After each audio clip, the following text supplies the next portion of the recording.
como vou dizer, é meio ruim falar, né? Porque a gente não gosta muito de falar sobre essas coisas, mas como nós estamos falando de algumas emoções, é, faz parte, né? Opa. Então, se quiserem acompanhar na Bíblia, né? Vamos abrir lá o Salmo 32,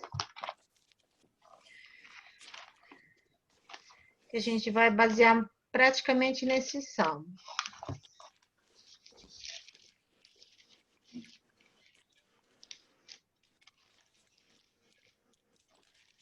Salmo 32, aqui eu coloquei de 1 a 5.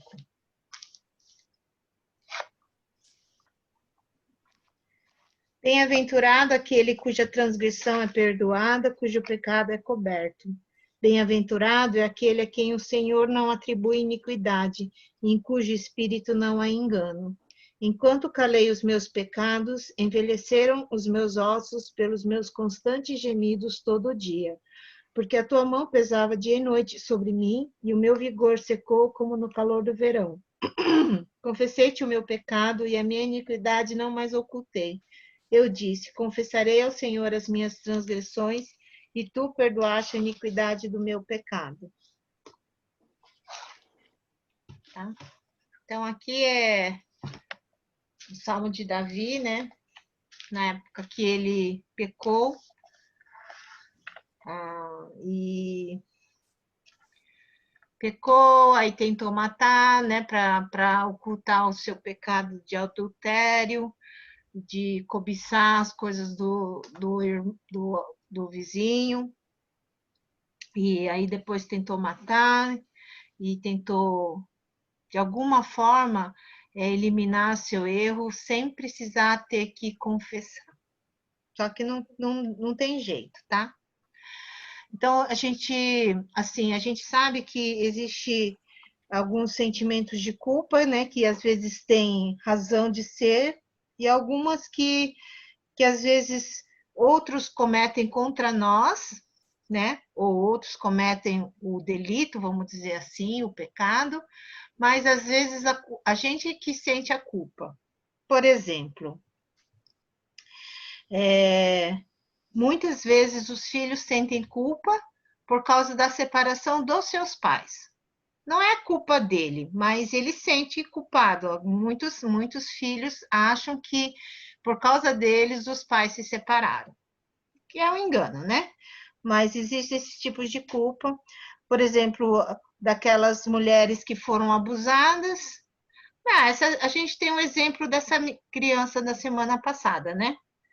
Que foi estuprada pelo tio por 4, 5 anos, não lembro. E aí fez aquela coisa, né? Todo mundo acusando a menina de assassinato, porque a lei permitiu que ela pudesse abortar essa criança, né? Que foi gerada no ato de violência, né? Então, assim, com certeza, assim, tomara que não, né? Mas se chegou no coraçãozinho dessa criança, né?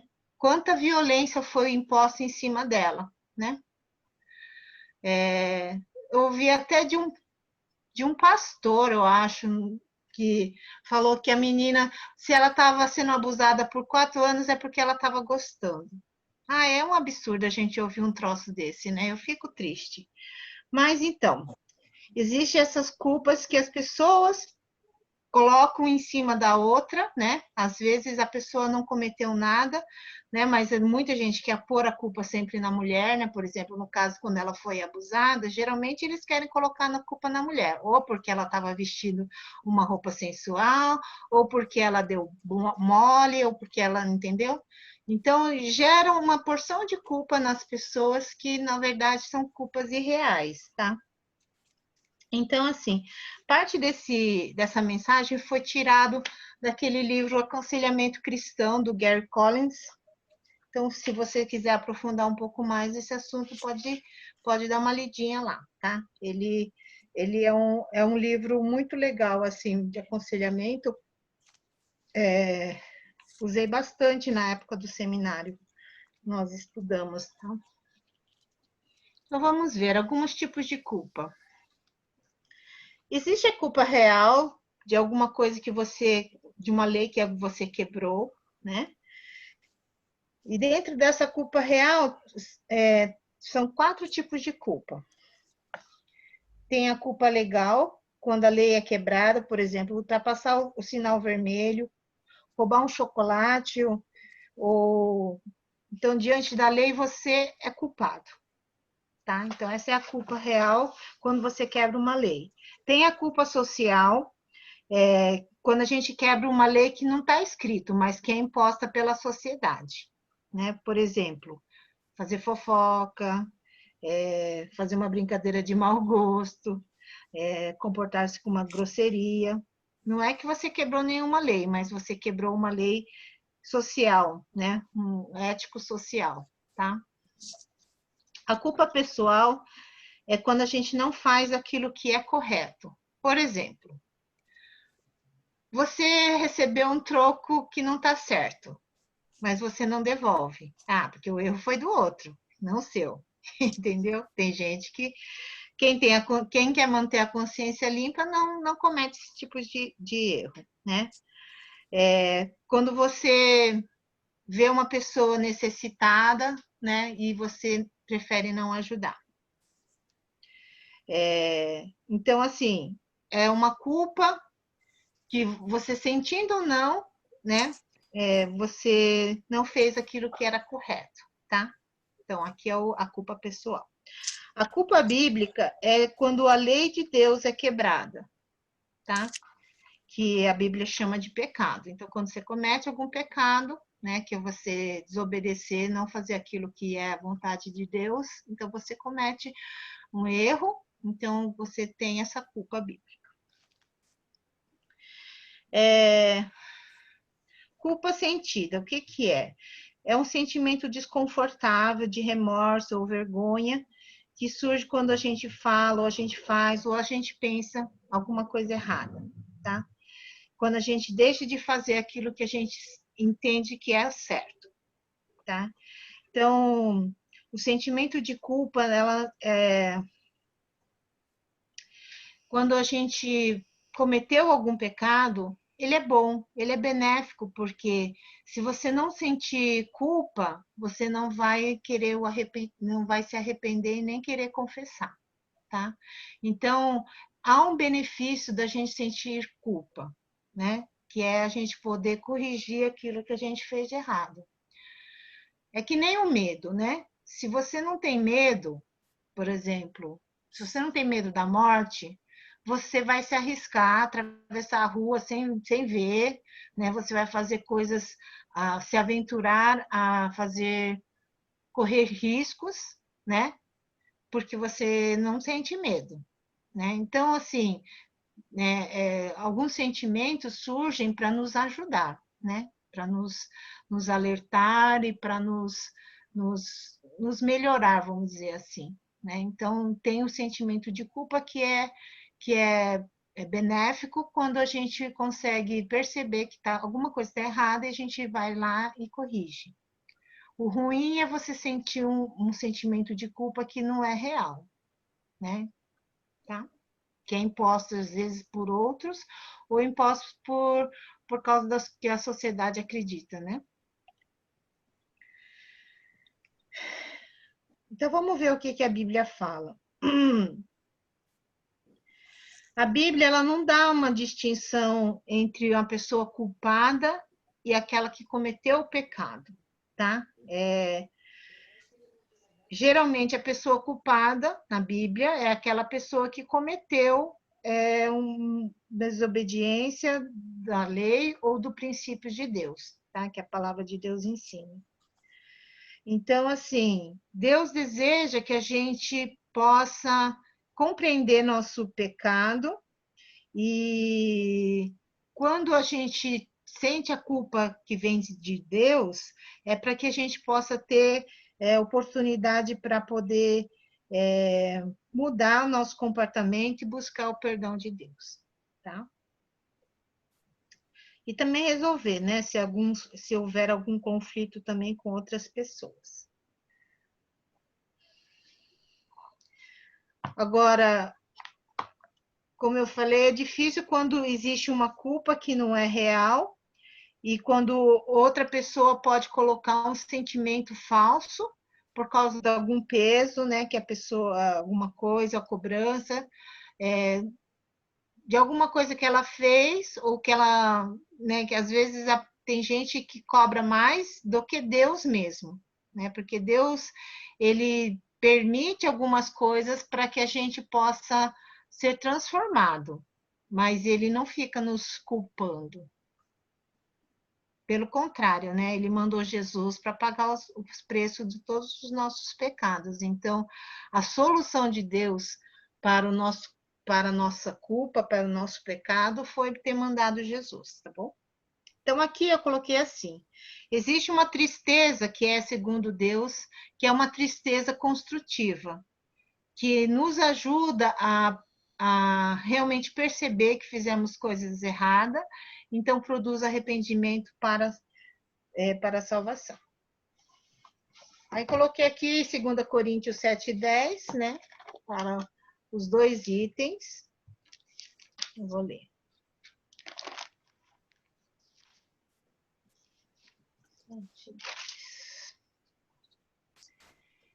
Porque a tristeza, segundo Deus, produz arrependimento para a salvação, que a ninguém traz pesar. Mas a tristeza do mundo, que é o segundo item, produz morte. Tá? Então, a diferença da tristeza que Deus assim nos permite sentir para que a gente possa se arrepender, né? Mas a tristeza do mundo traz morte. É bem claro, né? Aí fiz um gráfico aqui para você entender.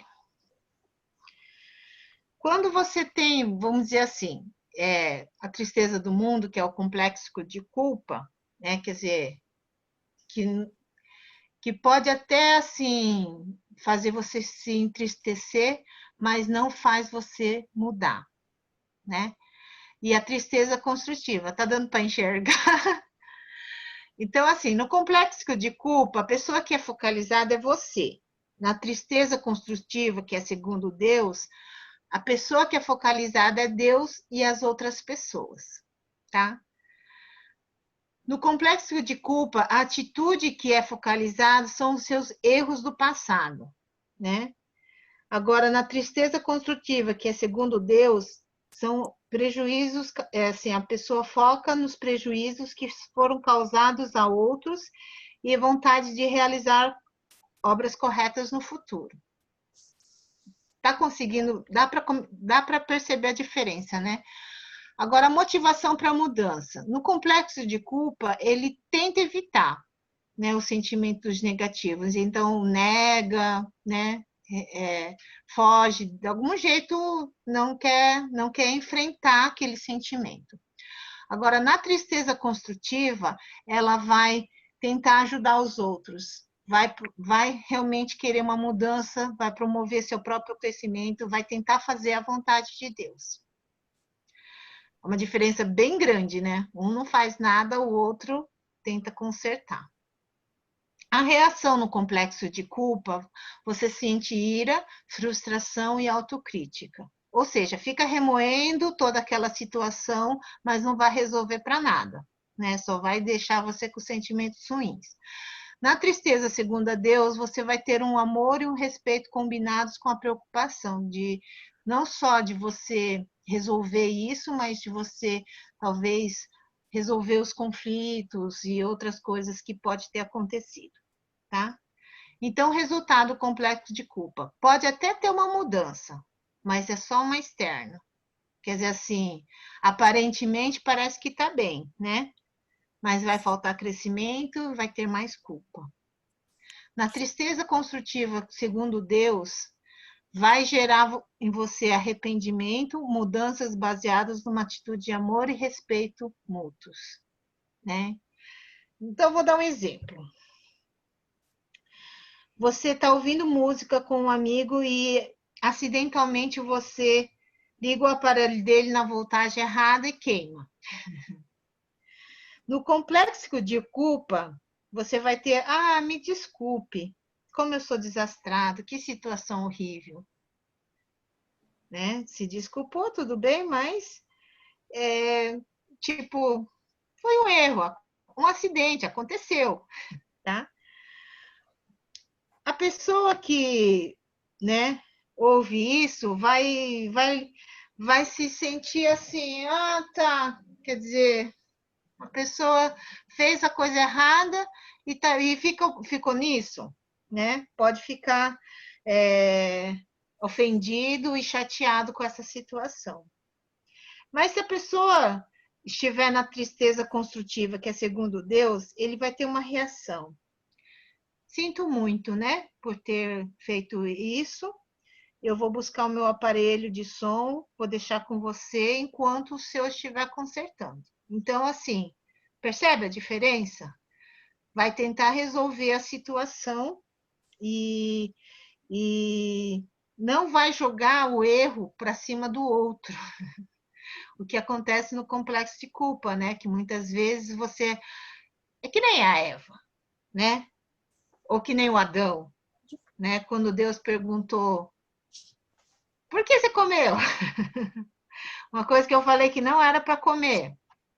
Aí o Adão, o que ele fez? Jogou a culpa na mulher.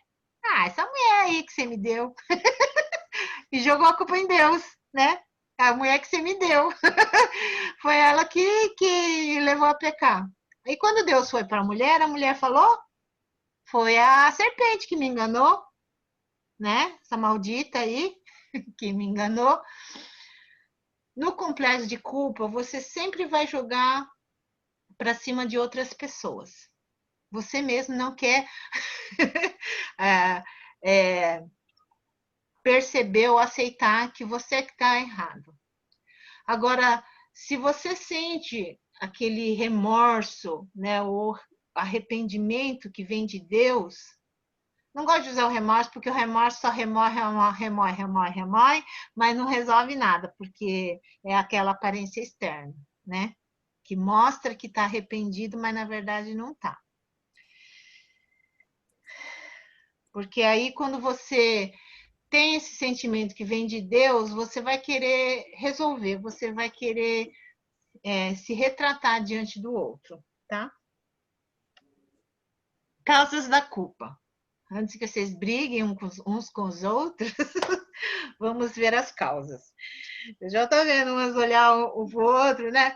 Causa legítima, né? Que é em relação a essa culpa, é quando você realmente desobedece à palavra de Deus, quando você não confessa os seus pecados, quando alguns conflitos não são resolvidos, e aí o Satanás vai vir com acusações. Então, essa é uma causa legítima, tá? Assim, de você sentir culpa, então, porque você cometeu todos esses erros, tá? Então, são legítimos. Agora, quando não é legítimo, é quando você só tem um pensamento de assim, um peso na consciência, né?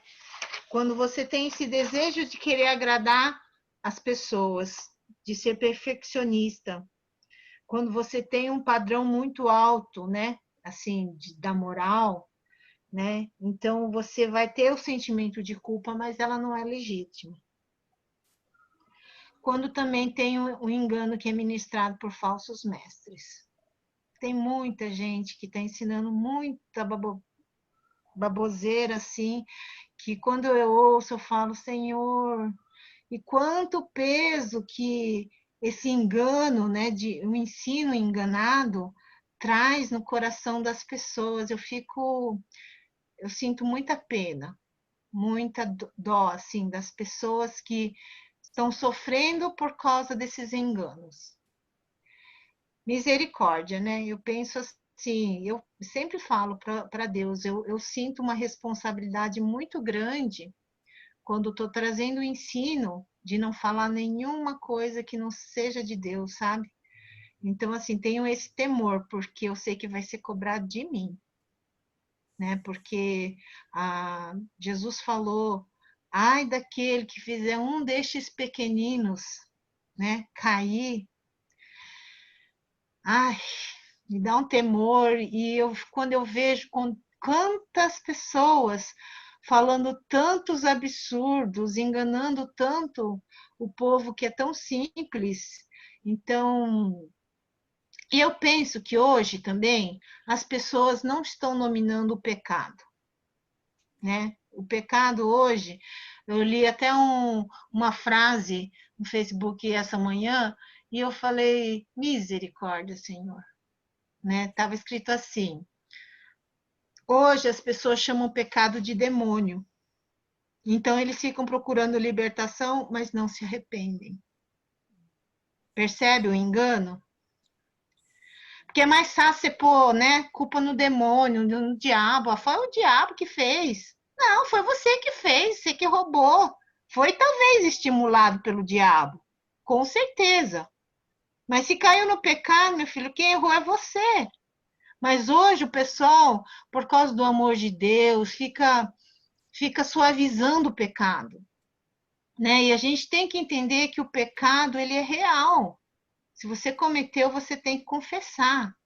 Se você não sente culpa por causa disso, é por causa, né, assim, do verdadeiro, daquilo que é, assim, daquilo que você fez, daquilo que é errado, e você, né, tá se enganando com outras coisas, é muito triste, porque você não vai ter arrependimento e você não vai ser perdoado, né? É difícil a gente confessar as coisas que a gente fez de errado, mas é muito mais maravilhoso a gente receber o perdão do que a gente viver no engano, né? Efeitos, umas perguntas para a gente, assim, discernir se a culpa é verdadeira ou se ela é falsa, tá? Primeiro, sinto peso de culpa porque desobedeci a algum princípio bíblico? Então, aquele peso que você está sentindo, se você acha que você desobedeceu a algum princípio bíblico, então é culpa verdadeira. Agora, se você não cometeu nenhuma desobediência, mas você ainda assim sente esse peso, é um sentimento falso. Tá? Então, esse é um parâmetro para você saber qual que é o verdadeiro e qual é o falso. Continuo sentindo peso de culpa, mesmo depois de ter confessado o meu pecado? Parece que tem uns pecados que parece que nos enreda de tal forma, né? Geralmente assim, quando a gente tem um vício, sabe aquele pecadinho habitual? Todo dia você acaba, ixi, de novo, eu errei de novo, né? Às vezes, então, por causa disso, você confessa, você sabe que Deus te perdoa, mas ainda você parece que está sentindo culpado, porque você, nossa, desonrei a Deus. Ai, de novo eu menti. Vamos dizer, né, um pecado assim que parece que não é tão ofensivo, né? Se você continua sentindo peso de culpa, é um sentimento falso, porque a Bíblia fala muito claro: se você confessa, Deus perdoa e purifica. Então, se você continua sentindo esse peso, ou porque Satanás está querendo te enredar, né, te enganar, para te derrubar cada vez mais, ou é uma coisa da sua cabeça, né, que está te incomodando. O sentimento se relaciona a um padrão perfeccionista que estabeleci para mim mesmo. Quando eu era mais nova, eu era super perfeccionista. Eu não gostava nem de deixar os outros fazer as coisas, porque eu achava que eu ia fazer melhor. Olha só. Não, eu vou fazer e eu vou consertar, eu era assim extremamente perfeccionista. Por exemplo, de escrever, de passar limpo umas 3 vezes, sabe? Porque eu achava que a coisa não estava boa, não estava perfeita. Eu lembro que eu tava na igreja do Bosque e a gente teve tipo um curso. E era para a gente Depois, fazer como se fosse um trabalho do curso, né? Como se fosse um relatório daquilo que a gente ouviu. E eu, nossa, passei a noite acordada. Para quê? Para fazer o mais perfeito possível. Claro, eu fui uma das ganhadoras, né? Mas teve um preço. E graças a Deus, Deus me libertou disso. Porque é um sofrimento para quem é perfeccionista, né? Só quem é que sabe o que é. Porque você fica sofrendo umas coisas que não tem nada a ver. Você fala, meu Deus, para que esse tipo de sofrimento, sabe? Não, porque uma virgulinha não pode estar fora do lugar. Eu fiz só um exemplo de uma coisa bem banal, né? Que é na escrita, mas assim, eu sempre fui muito caprichosa, porque eu era perfeccionista, né? Então, mas é um sofrimento muito grande para quem é assim, né? Porque você não só cobra de você, mas você cobra dos outros também. É um peso que você carrega, mas é um peso que você coloca em cima das outras pessoas também. Tem um pouco também, acho que, da nossa cultura, né? Nossa cultura oriental, assim, de querer uma perfeição. É, é o que o meu pai sempre me cobrava, né? Por exemplo, quando ele falava assim, eu só vou assinar a prova acima de 10. Eu falava, ai, meu Deus, Jesus amado. Aí eu tirava 9,5 e ia na mamãe, né? Porque o papai não queria assinar, então ia na mamãe. Mamãe, 9,5. E olha só como que é um peso, né? Porque quando eu entrei no seminário, eu lembro que eu fiz a prova de grego e eu errei a ordem do alfabeto, eu tirei 9,8, mas eu chorei, gente, eu chorei tanto. E o meu amigo falou assim: ah, você tá de brincadeira comigo, né? Pelo amor de Deus, até tirar 9 é difícil, você tirou 9,8. Eu falei, então, foi tão perto do 10. Eu falei assim, isso que me dá mais dor. Se eu tivesse dado 9, eu não ia chorar tanto, mas tirei 9,8, quer dizer, 0,2. Ai, Senhor, eu podia ter conseguido, né? Mas é o perfeccionismo. Por que que aquilo não estava bom, né? Porque já tinha sido incutido na minha cabeça. Meu pai falou, tem que ser 10. Ah, é um absurdo, né? Mas tá bom. Então, se tem esse sentimento, às vezes, de peso, mas por causa de um perfeccionismo, então ele é um sentimento falso, porque não é verdadeiro. Então, a gente precisa se libertar dessas coisas, né? Outra pergunta é: o sentimento vem porque tenho medo de ser frio e não me sentir culpado de nada? Que também é um falso, tá? Porque você está com medo de uma coisa que, né,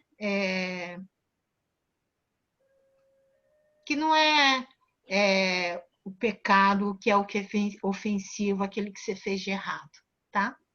Só o fato de você não sentir nada, não quer dizer que você é culpado, né? Tá bom? Tem um comentário aqui de um autor desconhecido que é o seguinte: carregar falsos sentimentos de culpa é pior do que carregar os verdadeiros. E é verdade, porque os verdadeiros têm uma causa que é real e os falsos não, né? É uma bobeira, vamos dizer assim, uma bobeirinha da nossa cabeça. Só que a gente fica carregando um peso que a gente não precisava carregar, certo? Efeitos da culpa. Cada um pode reagir de formas diferentes, né? Quando você se sente culpado por alguma coisa que você fez ou você deixou de fazer, tá? Algumas pessoas têm uma reação de defesa, que é você às vezes pode culpar outras pessoas para justificar seus atos, ficar zangado, negar sua responsabilidade, tá? Então essa é a defesa. Tem outros que reagem com autocondenação, Então tem muita ansiedade, baixa autoestima, pessimismo, insegurança, autopunição.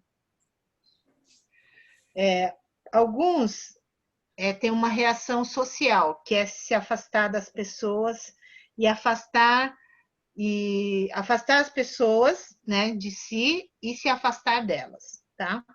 Então acaba sendo crítico demais e acaba ficando isolado. Algumas pessoas reagem de uma forma física, né? Como o Davi falou ali, né? Porque a sua mão pesava sobre mim, o meu vigor chegou ao fim e enfraqueceram os meus ossos. Então ele teve sentiu no próprio, né, no próprio corpo toda essa tensão, todo esse pesar, né, essa culpa, ele sentiu no próprio corpo. Então, talvez você fique abatido, talvez você fique doente, né? Talvez você se enfraqueça, tá? Então, é uma reação física. Outra reação é arrependimento e perdão. Né? Então, quando você sente aquela culpa e volta para Deus, né? Consegue confessar, consegue se arrepender, você vai receber perdão e vai ter alegria novamente. Como a gente pode tratar essa culpa? O Salmo 32, ele nos ensina para a gente buscar a Deus.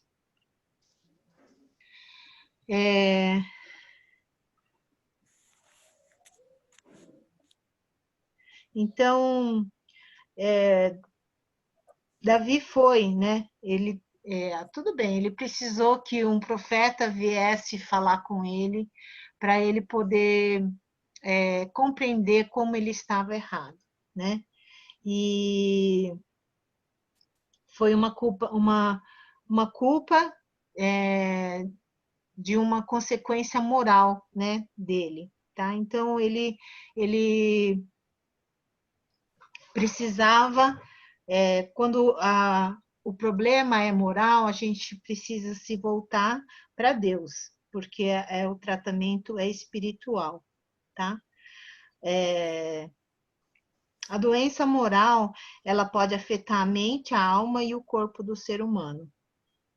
Então, o primeiro que sentiu esse problema da doença moral foi Adão. E depois dele, todos os descendentes também sofrem física e emocionalmente as consequências do seu erro.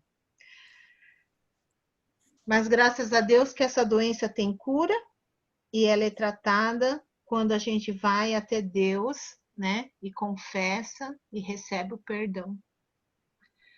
Se não fosse a solução de Deus, né, que foi enviar Jesus e dele morrer na cruz por nossos pecados, a gente ia estar sofrendo muito, porque a gente, você vê, né, antes de Jesus vir, eles tinham que oferecer uma vez por ano aquele sacrifício perfeito, né, e oferecer para Deus.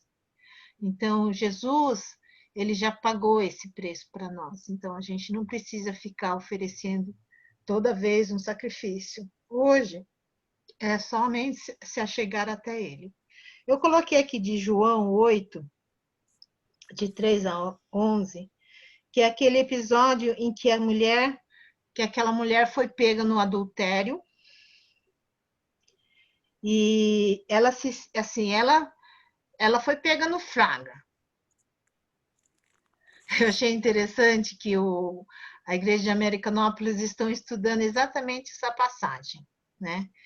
E o pastor Noril, ele até comentou lá no Facebook, lá na página da Americanópolis, que assim, eu sempre me perguntei, se ela estava cometendo um adultério, estava cometendo com alguém, né? Não estava cometendo sozinha. Cadê o homem dessa história? Se foi pega no flagra, percebe?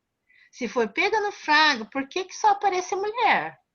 E ainda queriam apedrejá-la. Porque a intenção deles não era nem a mulher. Olha só, a mulher era a isca, né? Eles queriam pegar era Jesus. Então vamos acusar essa mulher, vamos ver o que Jesus vai falar. Será que ele vai mandar matar ou será que ele vai absolver? Ah, mas Jesus é Jesus, né? Se eu estivesse no lugar de Jesus, não sabia nem o que fazer, ia sair correndo. Eu acho. Mas Jesus falou o quê? Jesus, ele sabia as intenções do coração daqueles homens. Aquele que não tiver pecado, que atire a primeira pedra.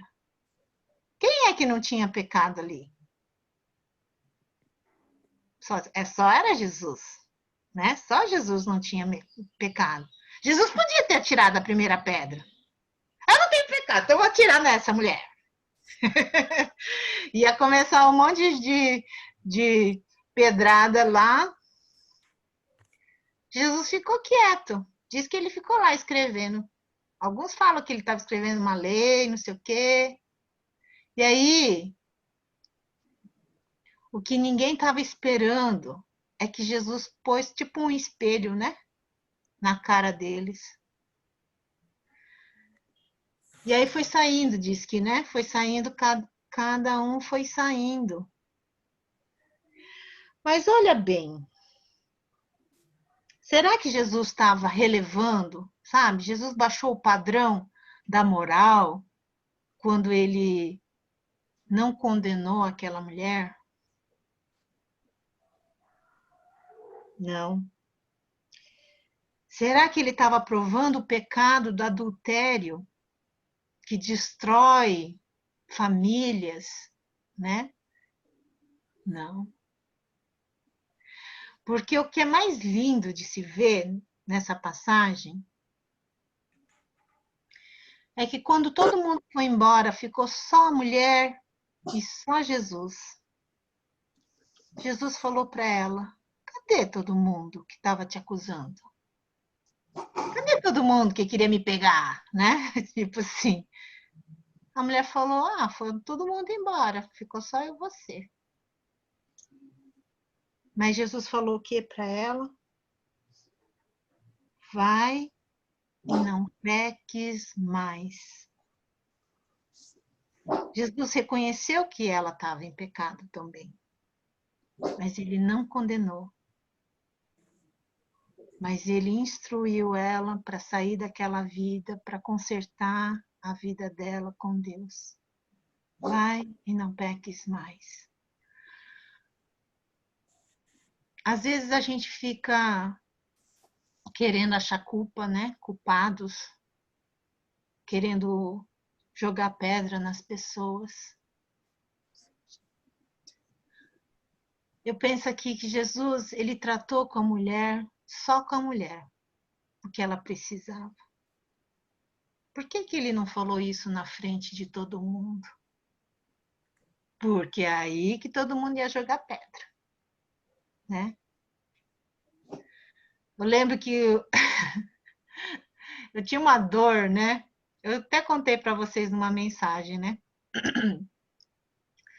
Que eu uma vez tive que buscar boletim com meu pai, porque naquela época era assim, né? O pai tinha que ensinar a prova, o pai tinha que pegar o boletim para eles saberem que nota a gente estava levando. E a gente foi para a escola. A gente pegou meu boletim e o boletim do meu irmão, que é mais novo, né, do que eu. Meu pai olhou meu boletim, eu já contei para vocês, né? Meu pai olhou meu boletim, tinha vários A's, vários B's e um C. Era boa aluna, né? Era boa aluna, né? Só tinha um C. Aí ele olhou do meu irmão, não falou nada. Do meu irmão tinha vários A's, vários B's, vários C's e um D. E ele olhou para mim e falou assim: tem um C aqui. Olha só como meu pai era. Pense aqui.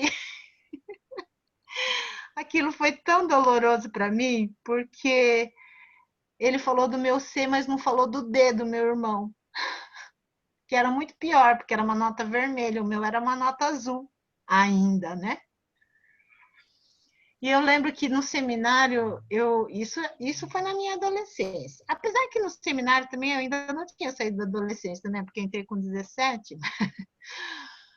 E aí eu fui falar com a minha professora, que é psicóloga, fui fazer umas terapia com ela, porque eu não aguentava essas cobranças, né? Do papai. E aí eu comentei com ela isso, que eu achei injusto, que fiz a minha choramingada. Ela olhou para mim e falou: por que que seu pai tinha que tratar as coisas do seu irmão com você? Reparou?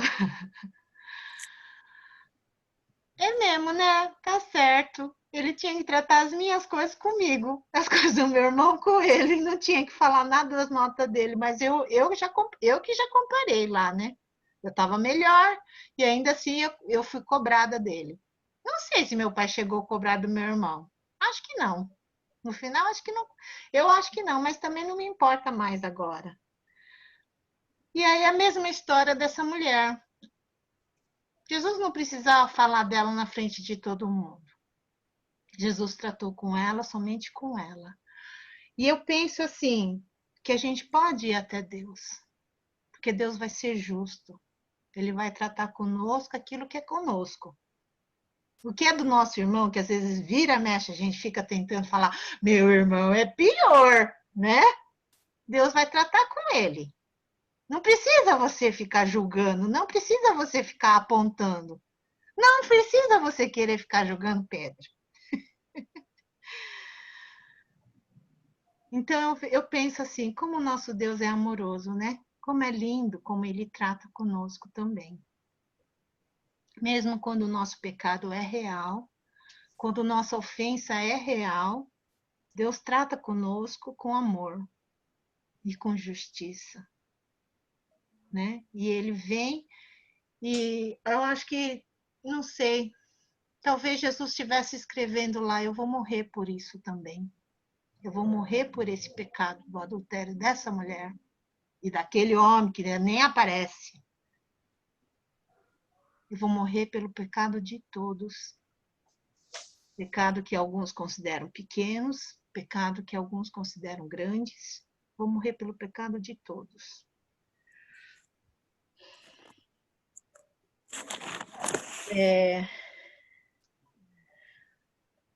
Davi sofreu as consequências do seu pecado, mas quando ele se arrependeu, experimentou o poder do perdão, tá?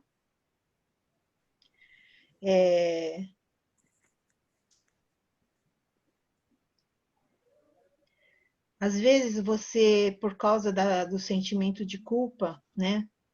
Você pode sentir depressão, pode perder a sua paz, pode ter medo, pode ter complexo de inferioridade, solidão, sentimento de rejeição. Mas o segredo é a gente chegar-se a Deus, né, e confessar. É maravilhoso a gente conseguir experimentar o perdão de Deus. A Bíblia fala que o diabo ele fica o tempo todo nos assediando ao nosso redor, procurando alguém para devorar. A Bíblia fala isso. Mas se a gente estiver debaixo da poderosa mão de Deus, a gente pode enfrentar esse diabo. Às vezes a gente foge, né? Mesmo quando a gente comete pecado, a gente foge, prefere fugir para não confessar. Mas existe algo muito melhor que a gente receber o perdão. É que a gente não quer falar que a gente cometeu algum erro, mas é tão bom quando a gente experimenta o perdão. Quem disse que ninguém nunca vai errar? Infelizmente, nessa carne, nós cometemos pecados. Mas se a gente consegue experimentar arrependimento e confessar, nós vamos experimentar o perdão. O poder do perdão. Deus não espera de nós perfeição, mas disposição.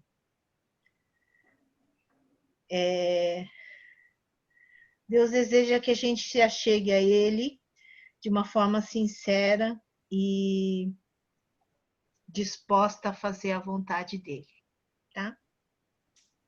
1 Pedro 3,18 diz que Cristo já pagou os nossos pecados uma única vez, o justo pelos injustos, para conduzir-vos a Deus. O desejo maior de Deus é que a gente nos aproxime dele e experimente, né, o poder que o fato de Jesus ter morrido na cruz pode causar em nós. Coloquei aqui. Ajuda, eu não sabia bem como dizer, mas algumas atitudes que podem nos ajudar para a gente vencer ou para a gente poder não ter esse sentimento de culpa, tá? Então, primeira coisa, não só ensinar sobre o perdão, mas principalmente a gente experimentar. Às vezes a gente fala do perdão para as outras pessoas, nossa, perdoa, né? Eu tenho algumas pessoas que eu perdoei, mas que eu já escolhi que eu não vou mais andar junto, entendeu? Eu perdoei, mas eu falei, tem algumas pessoas que, tudo bem, o erro é dela, né? O problema é dela, né? E aí não cabe a mim mudar outra pessoa, mas eu escolhi perdoar para me ficar livre daquela mágoa, aquela dor, daquele ressentimento contra a outra pessoa, né? Mesmo, tudo bem, mesmo que eu escolhi que eu vou relacionar de uma forma geral, sabe? Assim, não ter mais intimidade. Às vezes a gente precisa entender que essa mensagem é para nós, né? Tem coisa que você, não, aquilo lá eu perdoo, mas aquele outro não quero saber de perdoar, não. Como é bom, é libertador. Mesmo quando o outro é que cometeu erro em cima de nós, quando cometeu injustiça, como nos judiou. Eu já tive gente assim, não só uma, né? Mais de uma, que é mais difícil, né? Mas mesmo assim, como é libertador experimentar o perdão. A gente poder perceber também se essa diferença do complexo de culpa e a tristeza construtiva. Às vezes a gente só está com complexo de culpa, né? Só um sentimento que foi imputado por outros. Se a gente vê a diferença, a gente pode ficar livre de vários pesos que não são de Deus, vamos dizer assim, né?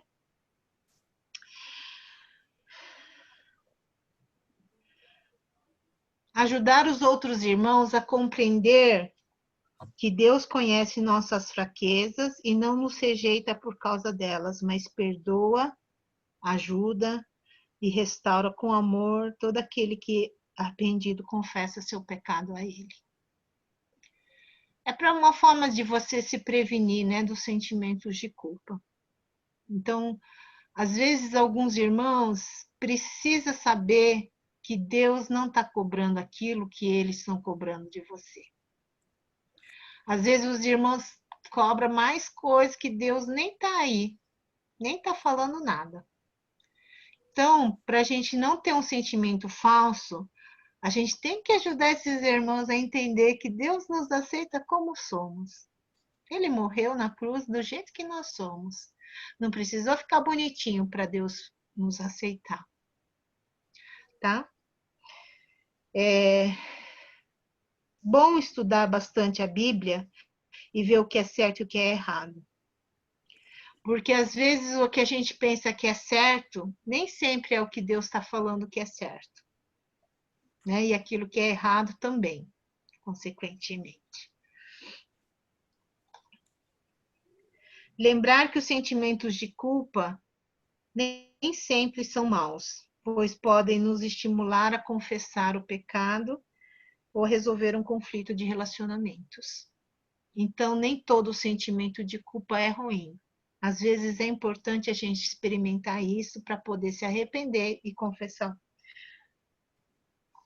E, por fim, pedir ajuda adequada aos profissionais cristãos. Tantos profissionais, psicólogos cristãos que podem te ajudar a perceber que às vezes tem sentimentos dentro de nós que não são reais, sabe? É de uma talvez de uma frustração dos nossos pais, uma cobrança excessiva.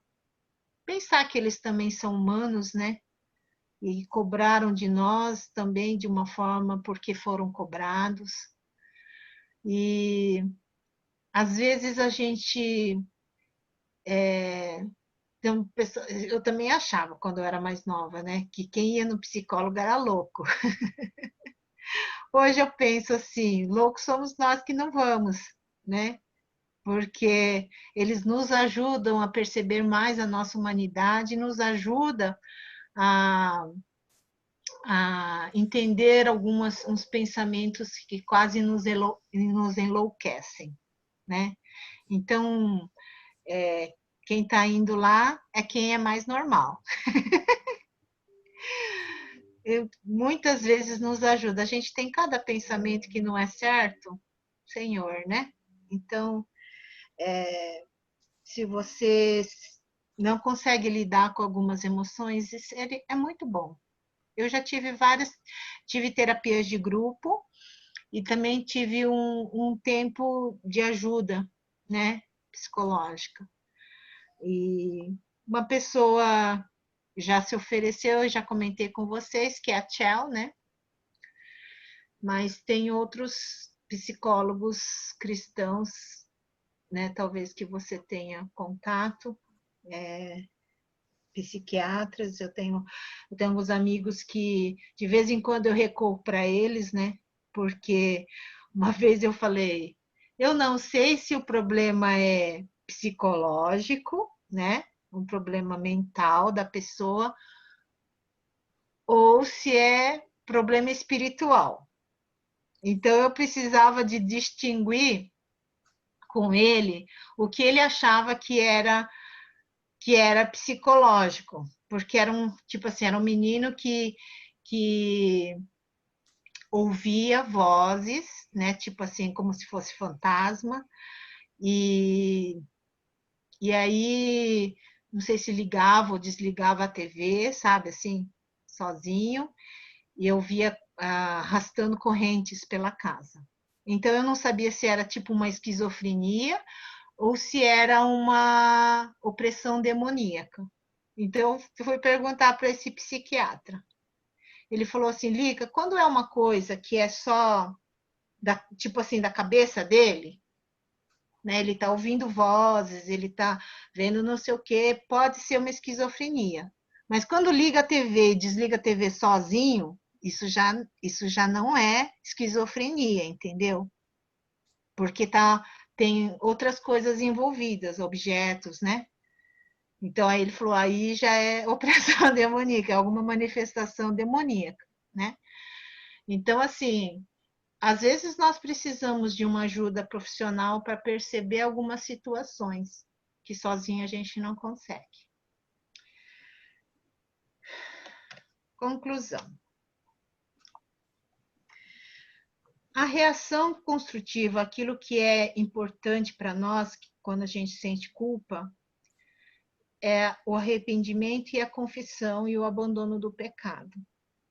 Mesmo que você não se ache digno ou indigno, ou limpo, ou sujo, ou rejeitado por Deus. Quando você não se arrepende, não confessa, nem abandona o pecado, como eu falei, Satanás vai continuar te rodeando até o ponto de você se afastar de Deus. Esse é o intuito de Satanás. Fora que em João fala que ele veio para roubar, matar e destruir, né? Essa é a intenção de Satanás. Não só nos afastar de Deus, mas nos destruir. Então, para a gente se ver livre dessas acusações que o diabo faz, o segredo é se arrepender e confessar. E abandonar o pecado, né? Buscar uma vida de santidade e retidão diante de Deus. Não é fácil, né? Não é fácil, mas importante a gente saber que nosso Deus, ele é misericordioso. E ele não vai nos condenar, mas ele vai nos tratar, ele vai nos perdoar e vai nos purificar. Para a gente ficar livre das acusações de Satanás, a gente tem que estar perto de Deus. Se a gente tenta fugir, a gente vai sofrer mais, porque além, né, do peso da culpa, a gente vai sentir incapaz, a gente vai se afastar das pessoas, a gente vai sentir depressão, a gente vai acabar sofrendo mais. Não tem outro jeito da gente ser liberto se não for confessar e abandonar o pecado, né?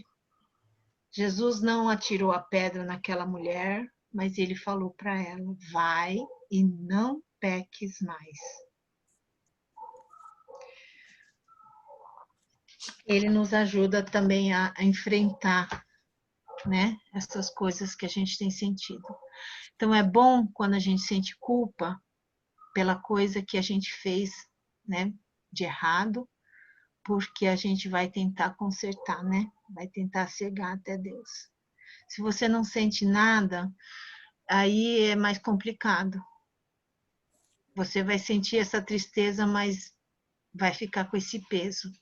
Se você parar por aí, né? Agora, se você ir até Deus e confessar, você vai ser perdoado. Hein? Vamos orar?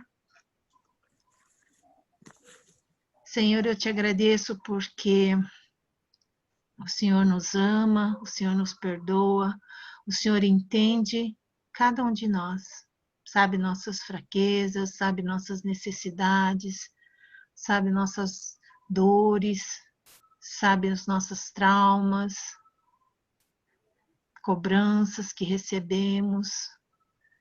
Senhor, que o Senhor ajude cada um de nós a entender e confessar, se arrepender e abandonar o pecado. Mas, acima de tudo, ó Deus, se a gente também tem causado isso na vida de outras pessoas, nos ajude, nos perdoe, Senhor.